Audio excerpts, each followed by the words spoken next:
This is United World of Sports. It's Dante Suave. This is Mr. J. It's good, everybody. Shout out to Andrew. He had some family stuff to get into, so it's just the original crew today. So first up, we're gonna talk about the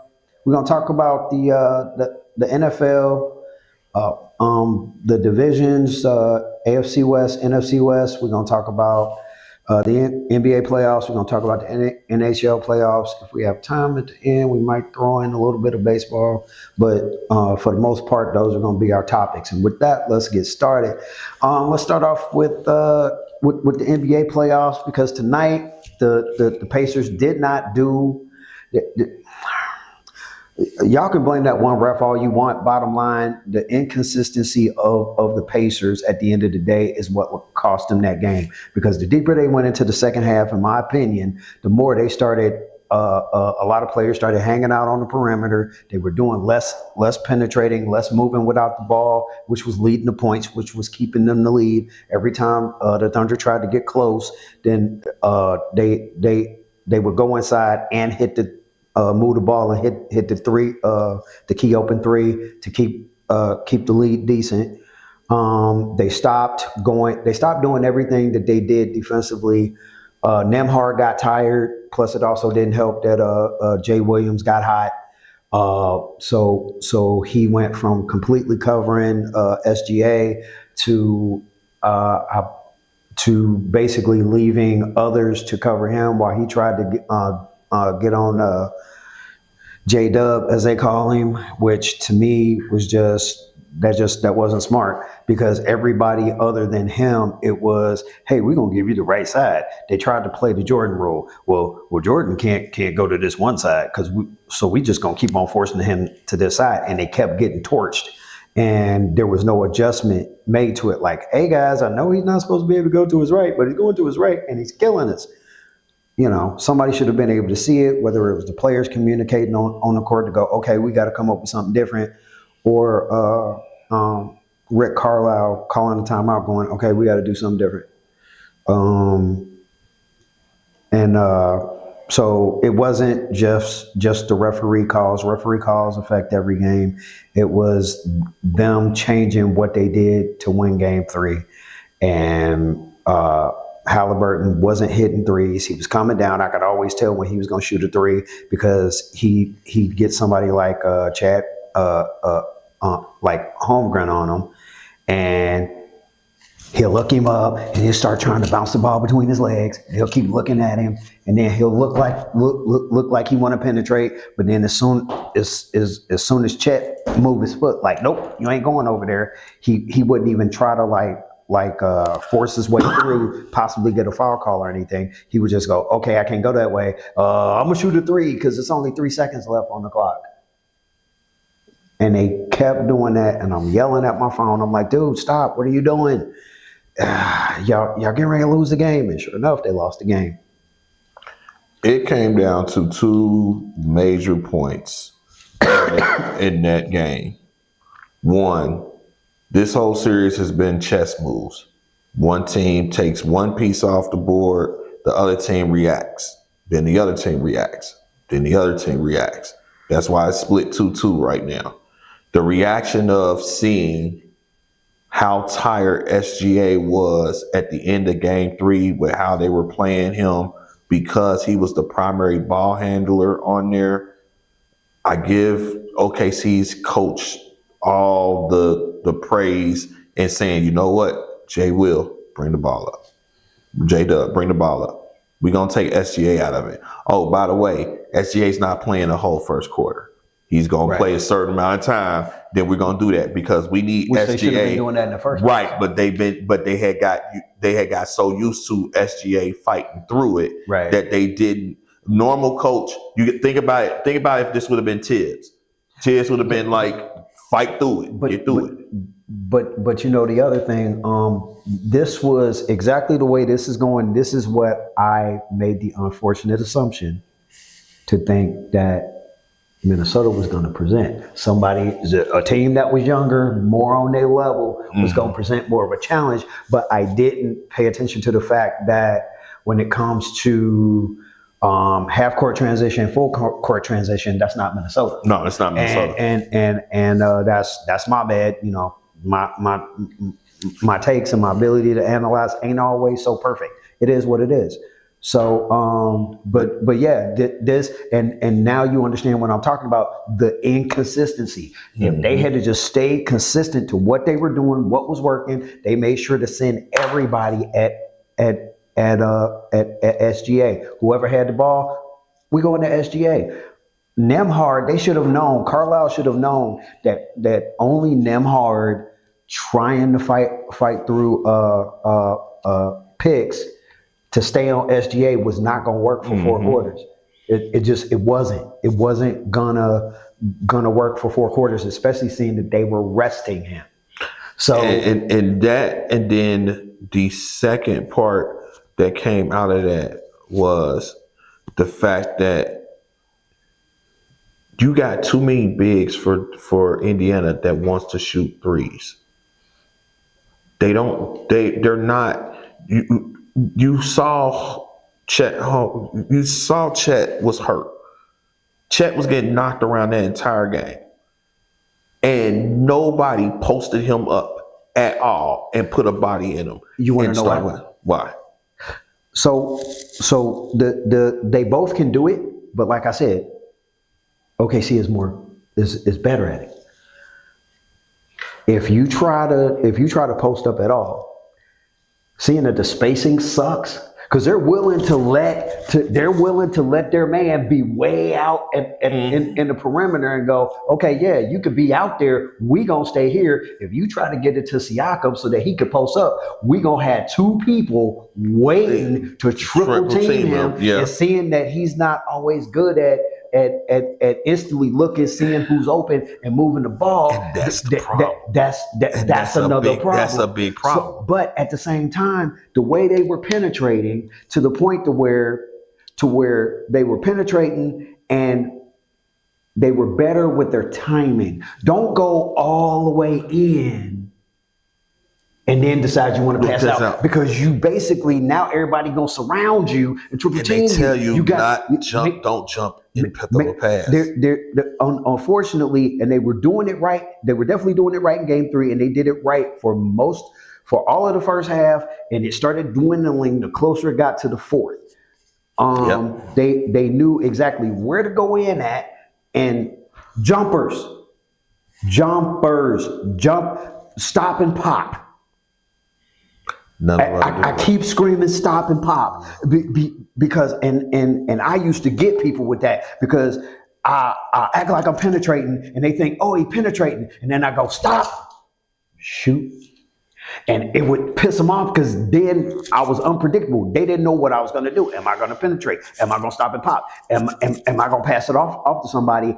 And you constantly got them thinking, which keeps them on their heels. So. But yeah, at the end of the day, it was a good game. To me, if they end up losing this championship, you can always to OKC, because they still got a shot. Because they have beaten OKC before, but it's gonna be harder now. It's gonna be hard. Tonight's gonna be what dictates it.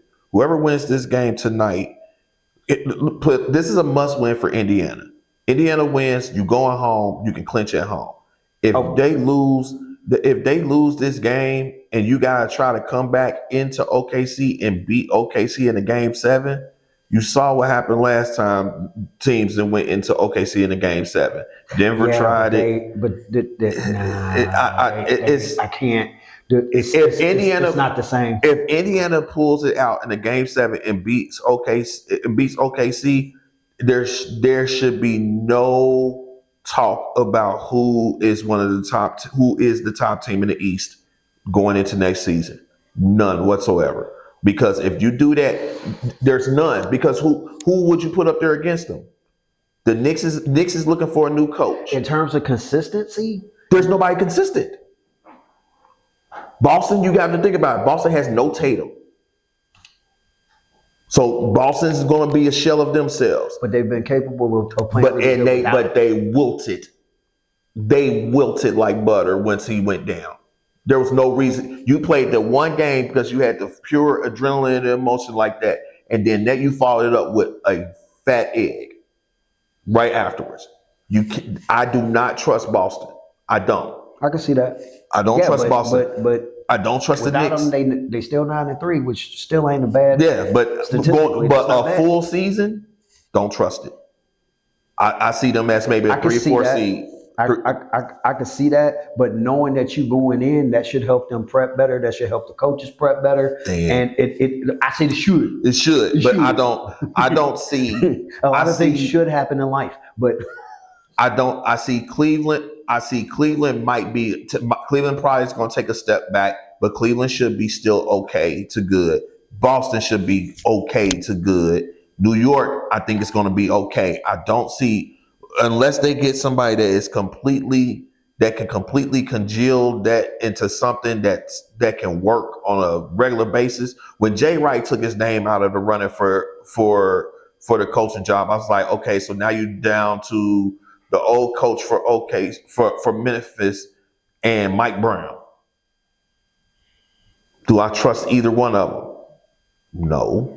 You see what's happening with OKC now. OKC not OKC. Memphis. Memphis is in dismantle mode.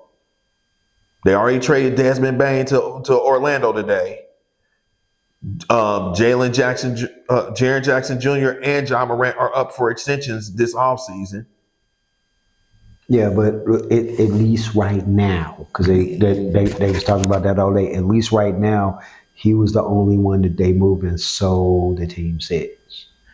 Now, but then what do you have?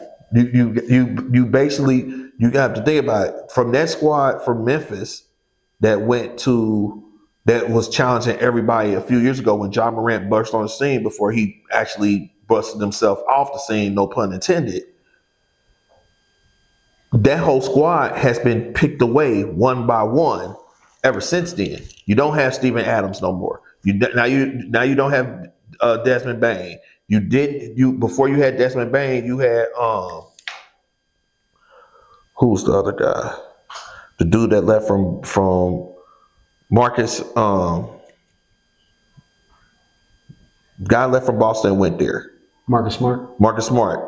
I think he might be. If he's there, he's on the back end of it. It's not who is. You got Ja and Jaren. Are you gonna pay both? Then if you pay both, now you're getting ready to start hitting that second apron. Now you got to start doing the juggling act that everybody else is trying to do in order to build the team around there. That whole thing, that trade made me scratch my head because it makes it scream rebuild. And you fired the coach midway through the season. Yeah. But for the rest of the East, yeah, if Indiana pulls out this championship, Indiana should be the definitive favorite going ahead. If not, their inconsistency says right, but that shows what the East is. That shows exactly what the East is, and it's not. You don't know who's going to come out of there right now, and it's not. There's no clear cut. Boston was the clear cut runner. Nobody really had a lot of faith in Cleveland when they made it to that point. But when Cleveland did what everybody figured they would do, they didn't even make it to the conference finals. But Indiana has been picking off everybody left and right. So I don't see OKC losing 2 out of the next 3. But I wouldn't be surprised. Nothing has surprised me with these finals with that, and that's what makes it much watch. To me, it's actually the pressure is actually more equal. Actually, no, I'm leaning more toward the pressure still on OKC because nobody is expecting the Pacers to win this. No, they never did. Me, and it's not that I don't believe in the team that they have. It's just that with their lack of consistency, because it should be 3-1 without question. Oh yeah, it should be 3-1. It should be 3-1. It should be 3-1 with OKC in fear that they about to lose at home tonight, and it still grinds my gears. My competitive side is like, why? And then the first thing I knew as soon as I heard Colin Hurd, this is probably gonna be my last part, and then we're gonna move on. As soon as Colin Hurd started talking about that one ref, Get off the I knew I was gonna see it, and lo and behold, the game is over. I'm on Facebook. Somebody posted a picture about it, and in the comments was a picture of that ref. I was like, "Good God Almighty!" I knew it. If it's always going to be about the refs, then go ahead and put the AI and the robots out there and let them do it. Then you're going to say it's programming. Which everybody is talking about that now. They're talking about that for baseball. They're talking about that for basketball, and it's like now. But the one thing I will give Colin Hurd was that he said, "Now all you people that's screaming, total line, total line, total line." Don't get mad when your team lose, cause the AI come in and the refs is towing the line, and your players are not playing sound defense and trying to avoid getting it called on them. At the end of the day, SGA is who he is, and with that, for now, we are going to move on to the NHL. It is definitely looking like the Panthers got this, because that game Saturday night, it as much as I hate to say it about Edmonton, it's like when things ain't going their way, they fold. They go to, oh man, I'm about to, you might win this game, but I'm about to beat the brakes off you. What? And they try. You can't physically intimidate somebody that can't be intimidated right now. And the finesse part of Edmonton's game that's gotten them to this point, it's just not there. That game, the game that they came back on game 4, where they was down 3-0 and they came back and they won that game. Yeah, I sat there and I was like, okay, that's the Edmonton that I'm used to seeing. That's the Edmonton that made me sit there and say Edmonton in 6 and they're 4. And then I started watching that game Saturday night, and I'm sitting there, I'm like, where did y'all just completely forget what y'all did in game 4? What are you doing? And it was to a point to where it was like, you know what? Florida's about to win back-to-back, and Connor McDavid is going to probably become he's not going to win MVP because Marchand has just been playing out of his mind. Dude, that goal that he got where he went between the 2 defenders and then he slid it between the goalie's legs. I'm like, oh, what did I just see? Marchand is showing why he is probably one of the best. He's one of the best that's in the game right now, and I'm glad he's finally really started to get his shine. I just hate that it's coming up against Edmonton, because I really want McDavid to get one.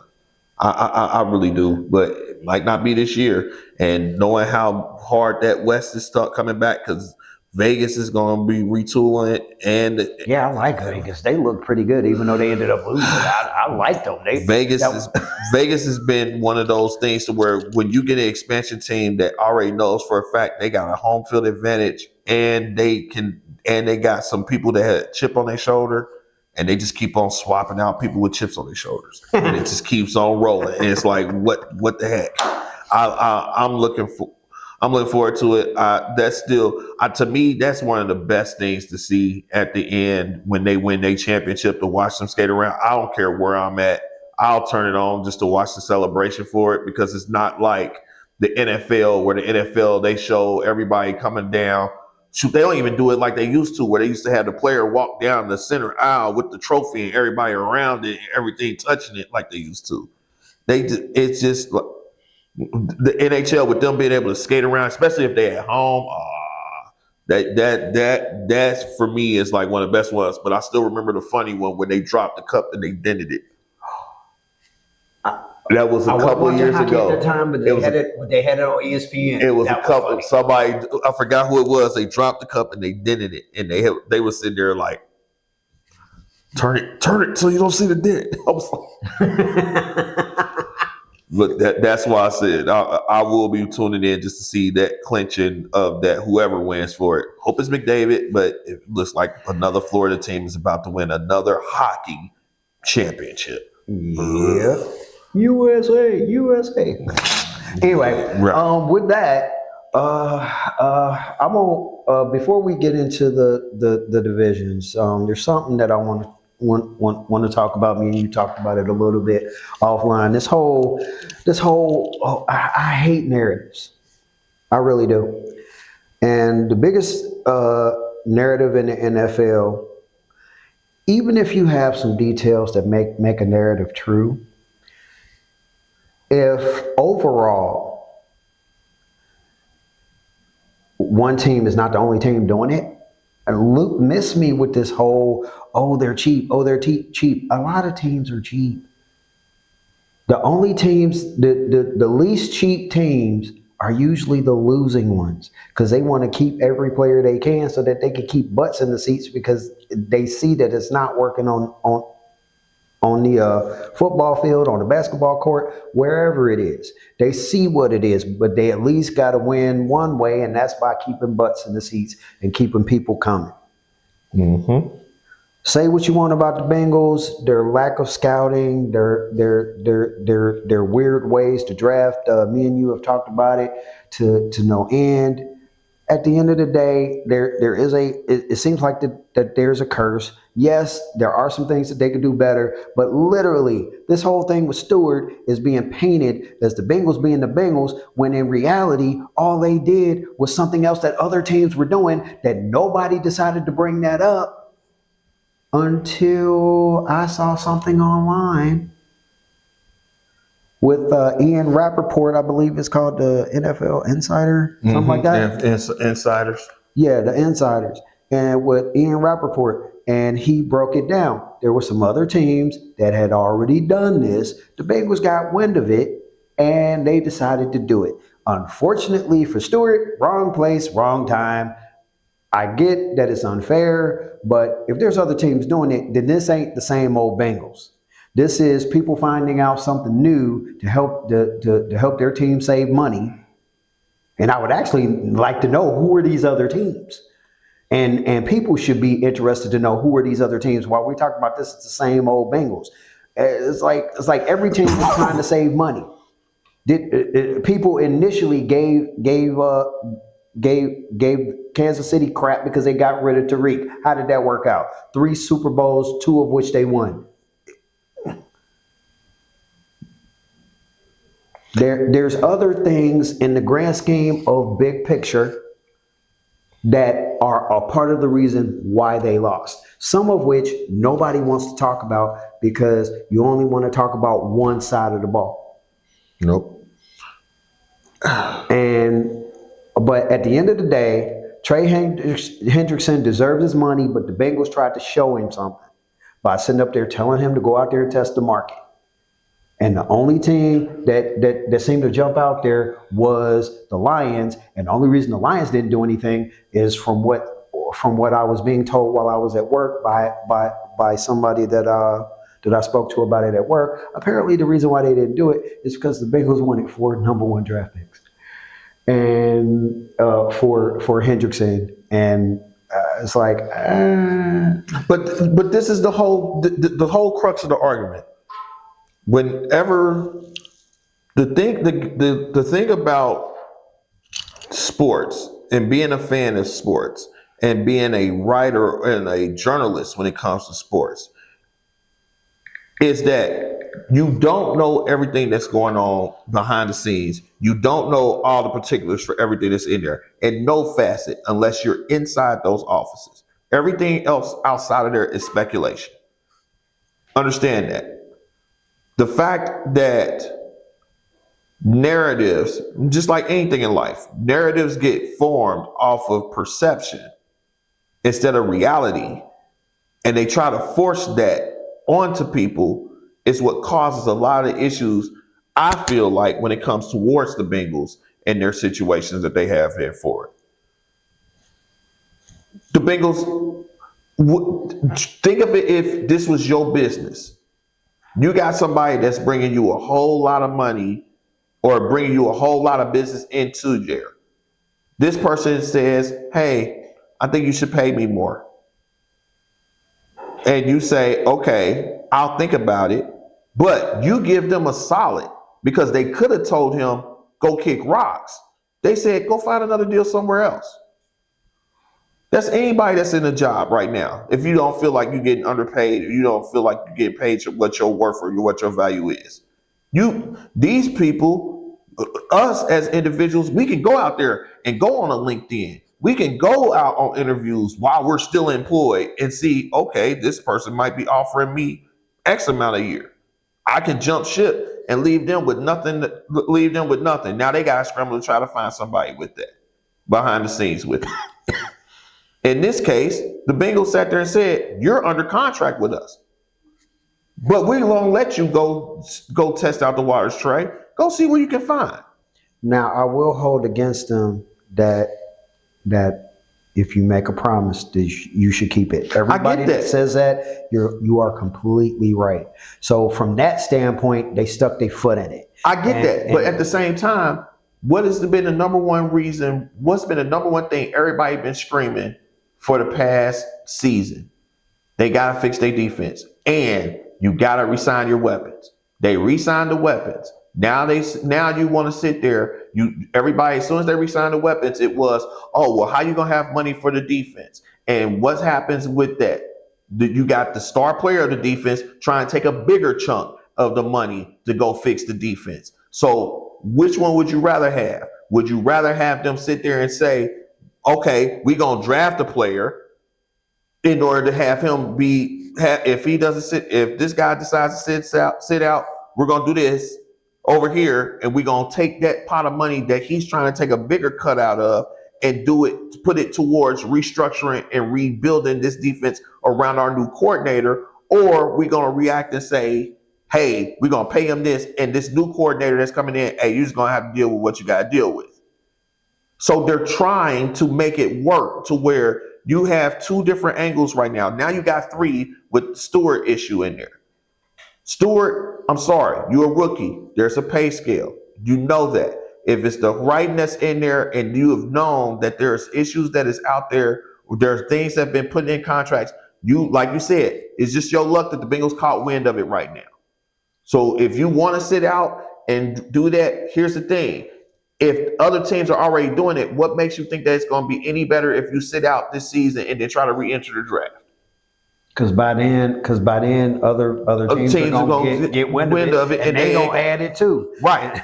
So you shoot yourself in the foot. That's going to get rectified before training camp. It's just that what you thought you was going to get out of him at the beginning of the season, hopefully he has his playbook and he's been reading up and been studying it up to that point. But if he hasn't, guess what? All you're doing to me in that aspect is, instead of being able to come in and be a difference maker right off the bat, like some rookies have been able to do when they came in there, you're going to be behind the 8 ball. So now when your contract do come up, now you have given them more ammunition when it comes down to it to sit up there and say, well, I deserve this. Well, look at your stats in the beginning part of your career. What caused that? Oh, you held out off of something that was a known commodity in here. So now, okay, what you want us to do? When it comes to Trey, it just popped up in this headline on ESPN right now. They've restarted talks with Trey. Yeah. They were talking about that. But because at the end of the day, here's the problem with Trey. You did it for 2 years, and I've said this too many times. You did it for 2 years. We're gonna pay you. We're gonna pay you, but we're gonna pay you within reason to where it doesn't handcuff us even more with the contracts that we already got on the structure to try to make sure that we're compatible. Especially seeing that once preseason is over, there's going to be people out there that you can potentially pick up and sign and enhance your defense. And here's the other thing going against Trey, and I'm dead serious about it this time. We're going to move on. And it got pointed out, and it's the truth. And like I tried to tell you, he's not Chris Jones. No. The unicorns on defense are tackles. Yeah. Defensive ends are coming out every year. Right. So that's the other thing that makes it hard to be like, yeah, I'm going to sign this dude when you know that there's somebody younger that they can pay less coming out. That's why all these CBAs, whether it's basketball or football, where it looked like the player going to get paid. The other problem with that is the business has to be willing to pay, and they have to be willing to pay at a time where they're the only person on the docket.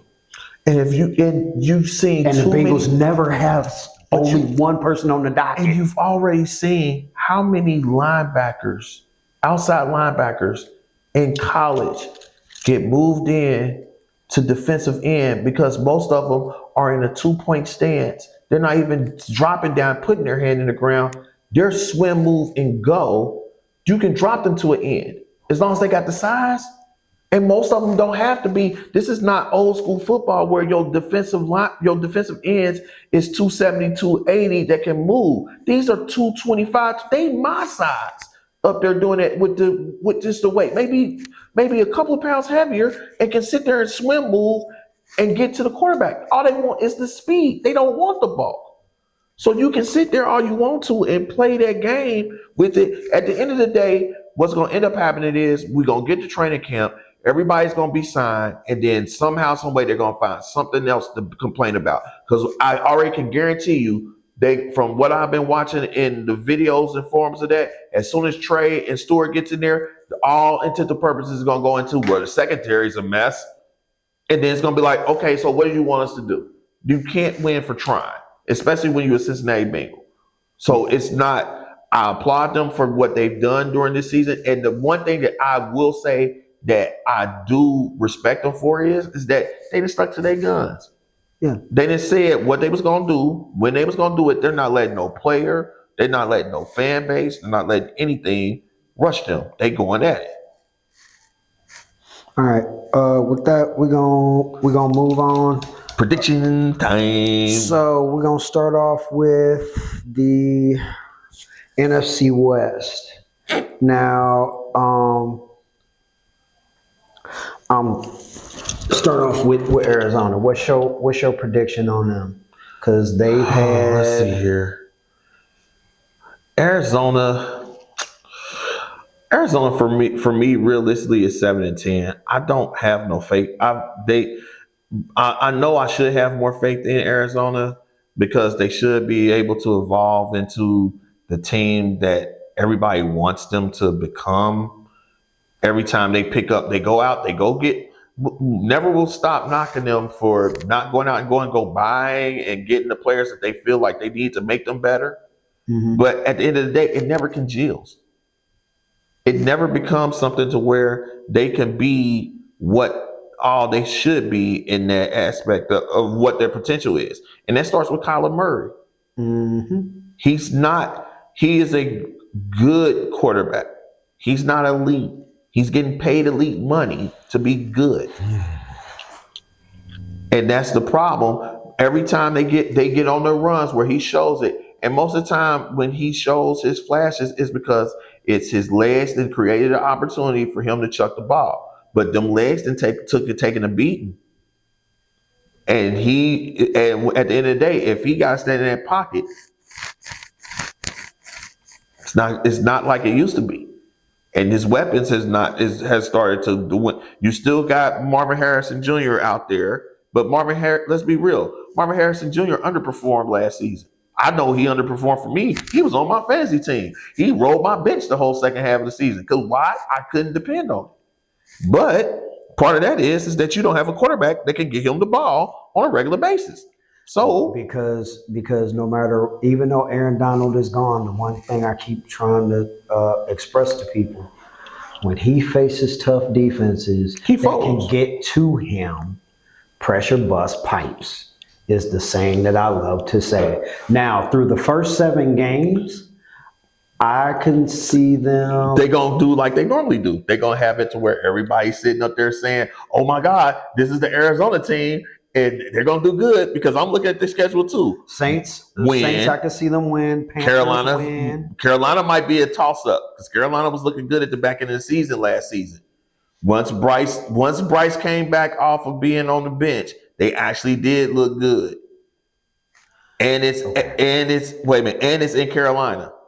Okay. No. It's in Arizona. Yeah. Man. So for me, that should be 2 wins. Now, San Fran, we don't know what they gonna be. So 2-1. So we could say that that's 2-1, but that's That could be 3-0. Now, yeah, it could be 3-0. Same thing. We don't know how Darnold is gonna react. I don't trust it. Yeah, I don't trust it. I don't. especially with him not having no receivers because DK left and then Lockett is gone. Yeah, I don't trust it. So yeah. I mean, you got Cooper Kupp, but So that's you got Cooper Kupp, but you don't know if you really depend on him.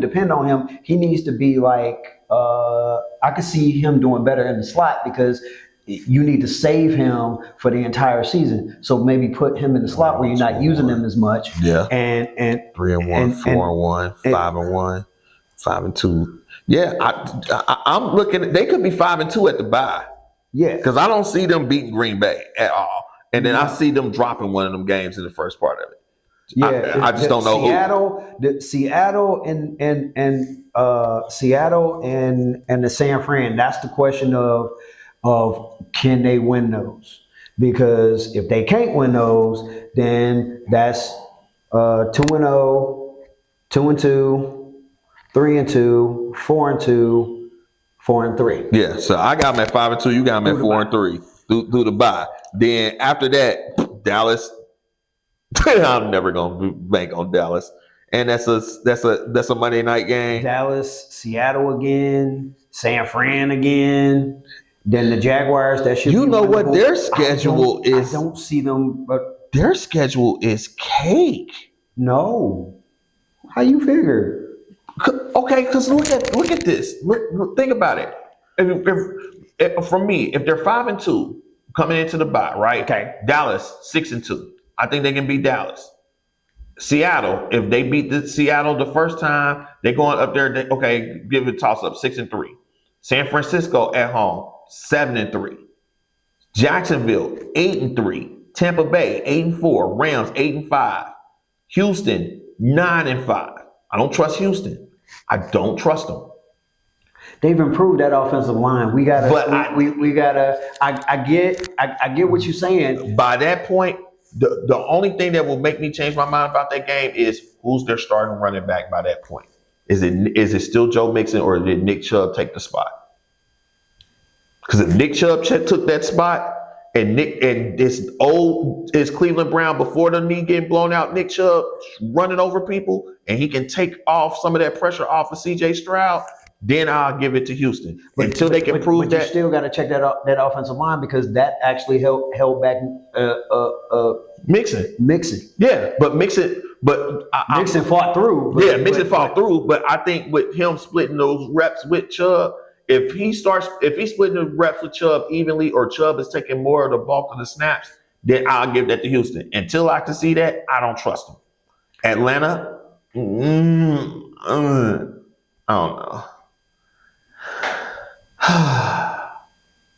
And then what is this stuff with the team to be determined? I guess depending on what their records are. Yeah, the flex games. The flex games. Nobody set those last. Depending on what their records are. I don't see Arizona. I don't see Arizona beating Cincinnati in Cincinnati week 17. I don't see that. I don't see it unless Cincinnati then fell apart. I don't see it. And then the Rams at the Rams, that's a loss there. So they could be 9-7. They could be 9-7, 10. I mean, not 9-7. They could be 10-7, 9-8. I can see it, but right now, I'm not buying them. All right. Speaking of the Rams, let's take a look at their schedule and let's see what you think on that one. Now, with them improving their offensive line, they got Devontae Adams. That's not a win. Devontae, can we please stop? If they are they're at least 3 years away from their last good year with their original team, please stop. Just stop. So you mean to tell me that you give zero anything to Matt Stafford with a line blocking for him, getting the ball to Devontae Adams? Come on, bro. Nope. I sure the heck don't. Because we've seen this storyline too many times where these players then went from where they was the star at and they then bounced around And as a wide receiver running those routes after a period of time, no. You're not about to do that. Yep. You're not about to compare the Rams and what they have and Matt Stafford to the Raiders and the Jets. I'm not. You're not about to do that. I'm not. But the reason why I'm saying it is that while we can sit there in that space and say, yeah, I'm not comparing them to the Raiders and to the Jets in that aspect of it. What I am comparing it to is that now you're 2 to 3 years removed from being at your peak. So now, even if you have that player that's doing that and making those routes to you in order to get you the ball in that aspect of it, you're not the same player as you was 3 years ago. But notwithstanding his stint with the Jets, because that was a dumpster fire and he never should have went. When he was with the Raiders, he was still pulling down 1,000-yard seasons. So you mean to tell me if he could do it with the Raiders and whoever they got that is nowhere near the talent of a Matthew Stafford, you put Matthew Stafford with a line, and you mean to tell me you believe nothing in it? Nope. You ought to be ashamed of yourself. Nope. You ought to be ashamed of yourself. I will sit there and I will gladly sit there and say he will be between him and Puka Nacua, he will not have more yards and more touchdowns than Puka Nacua.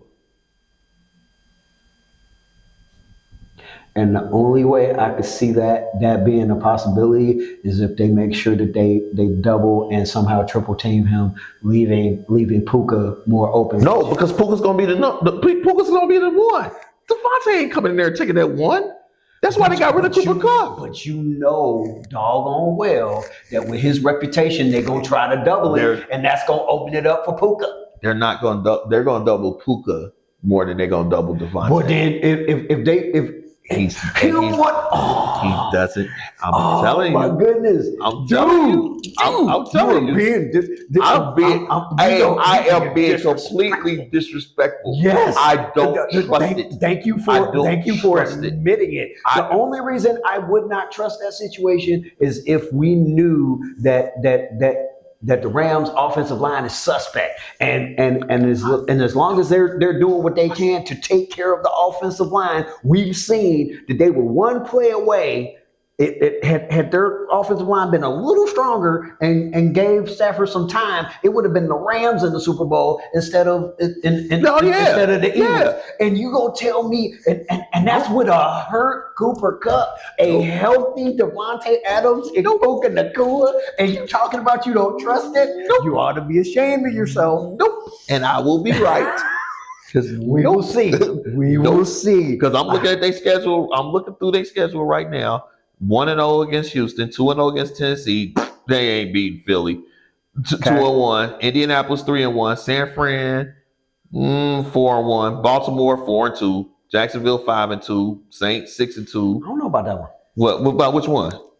About Jacksonville? If the Rams defense can make the day interesting for Derrick Henry and I don't know if that's a key and win. And we know that the defenses that's at least able to get one dude up the hole to bump Derrick Henry, you slowing down the running game. And then it's in Baltimore.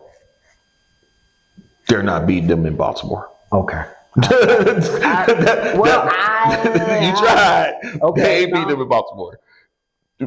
I still think that's going to be a great game. It's going to be a great game, but they're not going to be. They're not beating. And they're showing it on Fox. Awesome, because that guarantees I'll be able to watch it. 2-1, 3-1, 4-1, 4-2, 5-2. Saints 6-2. 49ers 5-3. 6-3 with Seattle. 7-3 with Tampa Bay, but that's going to be a fight. Mm-hmm. Carolina's 8-3, Arizona 9-3, Detroit 9-4. I don't know. Depends on Detroit. With the defensive coordinator and the offensive coordinator being gone, that's a toss up. That's in 10-3. They end so far. 10-3, 11-3, 12-3, 13. They legitimately could go. What? How did I get 13-3? What game did I miss? They might go on a run and might be the 1 seed. Yeah, that's what everybody is thinking right now because nobody knows what San Fran is going to be. This schedule, their schedule.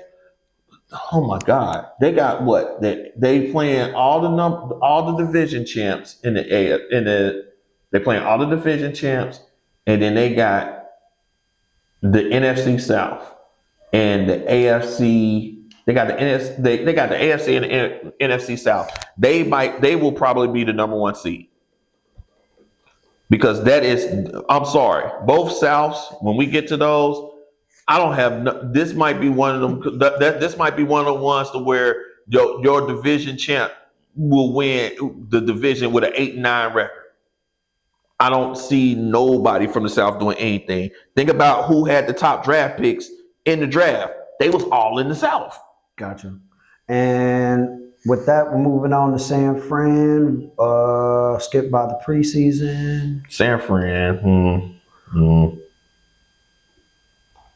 Oh, you know what? San Fran. I'm thinking might be a 9-8 team as well. I don't.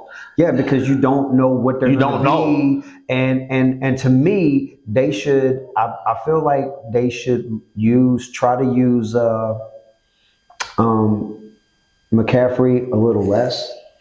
If you could try to break him down to like 20 snaps for the game, 5 a quarter. But the problem and with mainly run with Garundo because Garundo can run as long as the line block on Garundo is a problem. But the problem with that thought process is that again, this is also a business. We're paying you to be our number one back in order to get those reps. So if we're cutting back your reps, why are we paying you that much? Because you want to make sure he lasts the season. Because, right. Because y'all win. There's certain things, I get what you're saying, but you also have to do what makes sense in terms of if he's on the field, you guys have a guaranteed good record on the field. You do what you have to do. Yeah. Especially when you know that in the grand scheme of things, Garundo, you lost the other 2 running backs that you had from last year. I understand that, but you still have Garundo. You know what he's capable of. So the 49ers, here's the thing. 49ers go 8-9 or 9-8. McCaffrey will be on the trade block or he'll be gone at the end of the season. He won't be. For sure. He won't because for sure. And that's the prime reason to try to come up with a way that you can try to help him stay on the field and because you don't want him doing like Greenlaw did.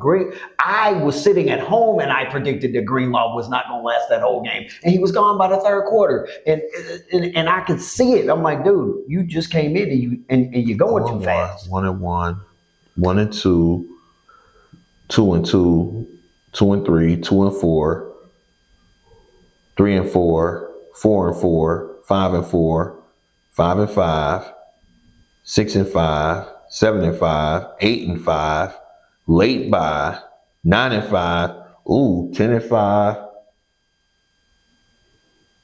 Where will the Bears be by the time week 17? I don't trust Chicago.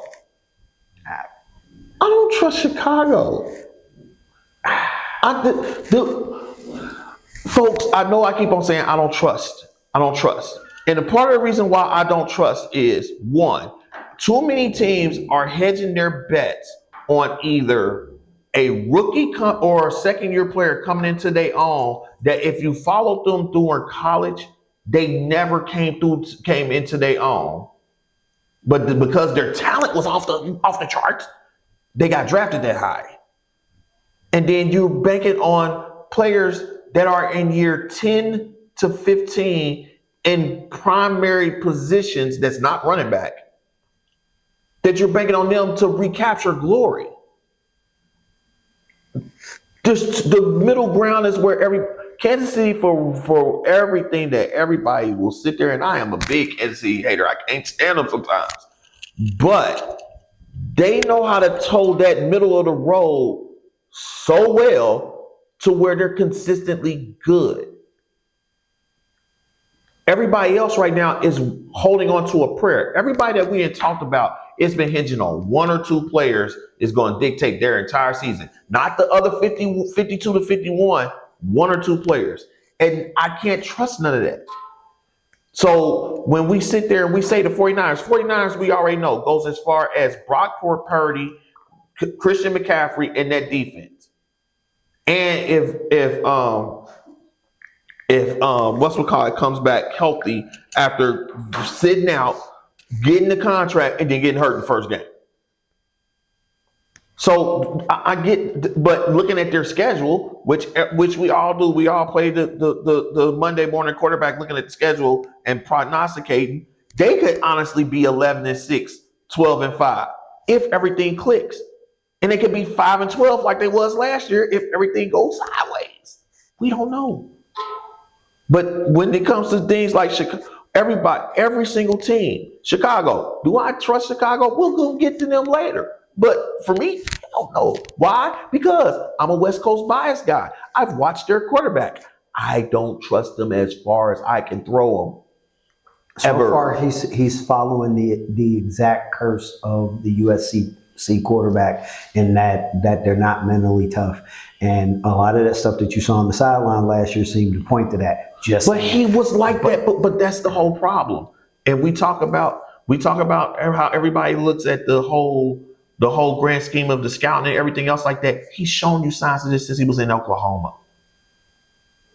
One of the biggest things that they wanted to sell, not knocking anything about mental health or anything else, never knocking that at all. But the fact of the matter is that when they kept on emphasizing on his bad days about the things that he did for his mental health, instead of pushing out there things that he could have been doing in order to get over those shortcomings athletically, along within the head, that's when you start making excuses for it. And he's had excuses for it for too long. That's why I say I don't trust it. I can't trust him with that. So I give them, they could be anywhere from 5-12 to 12-5. You pick in between there. Who we on now? We are on Seattle, and so far I got them 3-3, 3-4. And again, Seattle's another team. And then they hit the bye. Oh, they got to coming out of the bye. They play the Commanders. Oh, we got another team that hit Seattle. Everything is banking on Seattle. Is banking off of how fast does their new quarterback Sam Darnold acquiesce to playing there. So 1-0, 2-0, 3-0, possibly 4-0, 4-1, 5-1, 5-2. No, 6-1. Hold up. What? You think they beating San Fran coming out the gate? Yes. And even though no matter what quarterback was at the helm, yes, you got them beating Pittsburgh. Yes. Guaranteed. Yes. Okay. All right. Again. Hey, I'm sorry. They have gone to the playoffs with Mason Rudolph and Kenny Pickett. I'm sorry. No. In my opinion, you beat Pittsburgh. Here's Pittsburgh, and we're gonna jump right into Pittsburgh right now. Pittsburgh, you waited all off season and gambled to try to get a quarterback, and you got your man. And he's 43 years old, and he's one hit away from being on the bench, and you're right back to square one. He can't move. You better keep that pocket clean. Oh, that's right. That's what got your other two quarterbacks killed from last season. Especially toward the end of the season. And, oh, by the way, you're putting your faith in a running back that toward the end of the season, legs ran out. On top of that, oh, and what's your weapons? DK Metcalf. DK Metcalf looks like me after a night at Golden Corral with unlimited service. And he's coming into there playing that way in there. When I saw the photos of him coming out there playing, running out there on that field, I'm like, that's not Big Swole. I'm thinking that it's muscle. That gut ain't muscle. That ain't. So you thinking how many deep routes do you think he's gonna have a game? and you gotta have time for Aaron Rodgers, discount double check, in order to get the ball down there to him. In order to do that with that defense, with that offensive line, yeah, they're not winning that game. They're gonna beat the Saints. They're gonna beat Arizona. That's why I said 6-1, 5-2. The only one I don't think that they would win before the bye, realistically, would be probably Tampa Houston. Bay. Nah, Tampa Bay, because Houston still got to come up there. No matter what, Seattle is still one of the hardest places to play, depending on what that weather is, and that's a Monday night game in Seattle. If they fix the offensive line for Stroud, I'm not doing it. And you're trying to pass in rain, and you're a dome team on Monday night in Seattle. Wow, he didn't turn into the weatherman on top of predicting the game. I know. Like it's like this is what you can sit there and simulate. You can literally simulate this in Madden. I have played maybe 3 games in 15 years of playing Madden where it wasn't raining in Seattle. All right. So what? See, they back half of their schedule sucks. Because they got lost to the Commanders, beat Arizona, lose their Rams, beat the Titans. Don't know about Minnesota. Don't know about Atlanta. Should beat the Colts. Don't think they're gonna beat the Rams. Should beat Carolina. Don't know about that they might be another 10-7. There's a possibility that you could have 3 teams with 10 wins or 10-7. Yeah, you got 3 teams legitimately out of there. The only team that I don't think that has a legitimate shot of being above 10 wins in the NFC West would be Arizona. Everybody else has a shot. It all depends. And then the AFC West, Denver. 1-0, 2-0, 2-1. Ooh, that could be 2-2 or 3-1. So I'm gonna say 2-2, 2-3, 3-3, 4-3.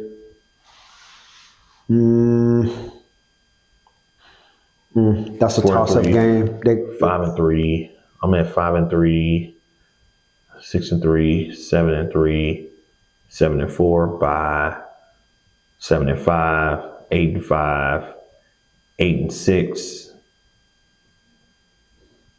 9-6, 9-7, 9-8. 1-0, 2-0. I'm saying 9-8.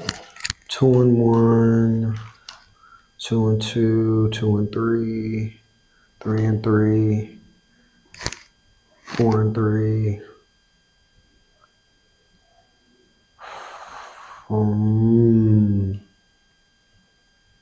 4-4.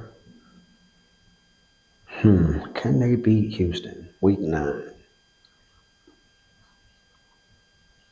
I say yeah.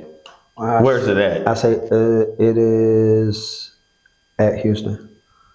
Nah, they might take that L. So that's 4-5, 5-5, 5-6 going into the bye, 5-7, 6-7, 6-8, 7-8. 7-9, 7-10.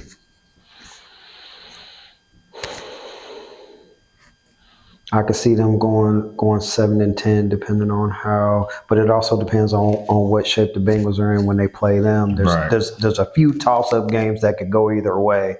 Me legitimately looking at it. With that, we will move forward to the Chiefs. The Chiefs, Lord. 1-0, 1-1. 2-1, 3-1, 4-1, 5-1, 6-1, 6-2, 6-3. Bye. I got them 6-3 by the bye. So just so I get caught up, because for some odd reason my screen wasn't in the right spot. Who do you have them losing to? Right now, I have them losing to Philly. And then I got them losing. They got back-to-back games against the Commanders in Buffalo. A Monday night to a Sunday night. I mean, it's Monday to a Sunday. So you got them Beating the Chargers, losing to the Eagles. You got them beating the Giants. the I got them beating Ravens. the Ravens because the Ravens is at home. You got them beating the Lions. Yep, at home, and that's a Sunday night game. All right. And then I have them beating the Raiders, and then I have them losing to the Commanders and the Bills back to back. I don't see them beat the Commanders. Defense is going to give them fits in Buffalo in November. That's going to be a shootout, but I don't see them winning that one. They're so I got them at 6-3, and they're out of bye 7-3, 8-3, 9-3, 10-3, 11-3, 12-3, 13-3, 14-3. I am interested to see if the Broncos can split with them. I'm interested in that Dallas game. I'm still interested in Houston, the Chargers game. That Dallas game is on Thanksgiving. Dallas never does anything on Thanksgiving. Okay, yeah, fair. But you know, it 14-3 for the suckers. I mean the Chiefs. But yeah, all right. Let's see here. Raiders 4-13. I hate to do it, but I want to power through these last. Okay, two. We got two. We got two more, and I want to power through. All right. Patriots win. Who are you on? I'm on Raiders. Yep. Patriots is a win. Yep. Chargers lost. Commanders lost. Bears lost. Yeah, that's how bad this is. 1-3. Indianapolis 2-4. 2-3. No. That they had what's it called? They had Lucas Oil. Stop. They are not. No. 1-4. Geno versus Daniel Jones. We're really doing that. 1-4. Dude. 1-5. No, 2-5. They beat Tennessee. 2-6. Bye. No, wait a minute. How? I'm 2-5. Win, loss.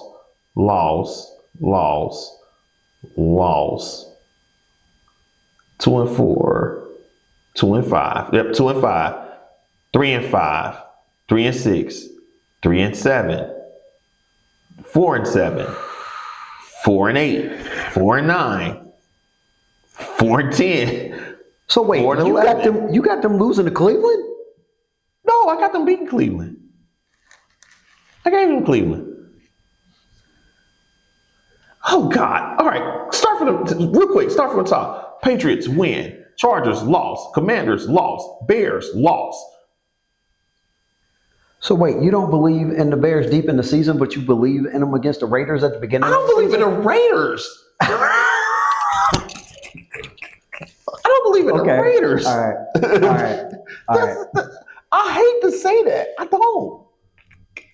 Wow. Geno's gonna be regretting that he left.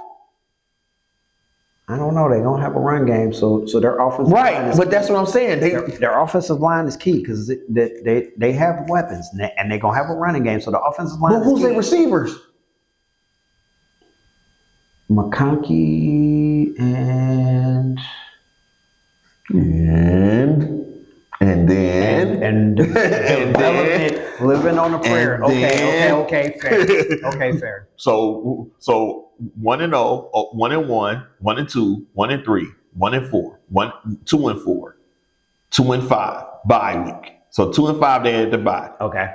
3-5, 3-6, 3-7, 4-7, 4-8, 4-9, 4-10, 4-11, 5-11. You got them losing to Jacksonville too?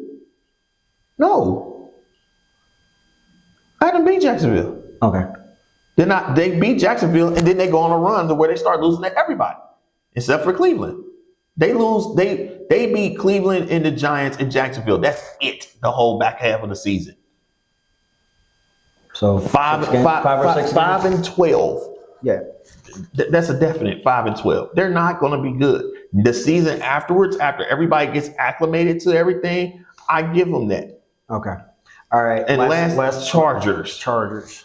All right. So let's see. Yes, accept. We got to. Week one. I know. Power through. Chiefs 0-1, 1-1, 1-2, 2-2, 2-3, 3-3, 4-3, 4-4, 5-4, 6-4, 7-4 bye week, 8-4, 8-5, 8-6. You know what? Just because 8-7, Wow. 8-8, 8-9. All right. Yeah, I could see that. Although That Dallas game, you sat there and looked at me like, "What the hell are you thinking about there?"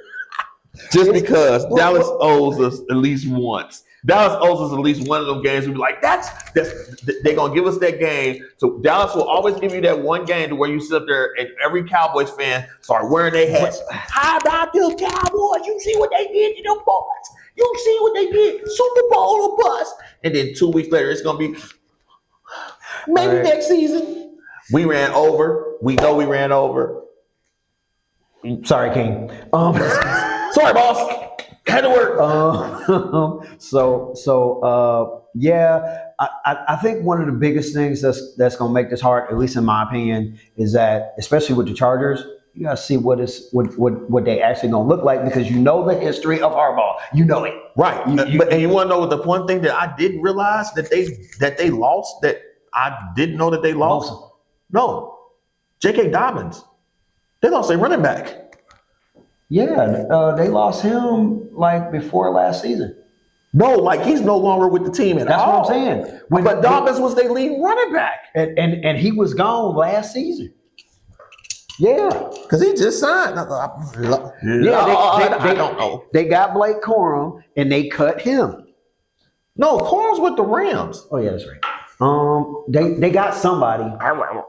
Yes. But we'll talk more about it next week.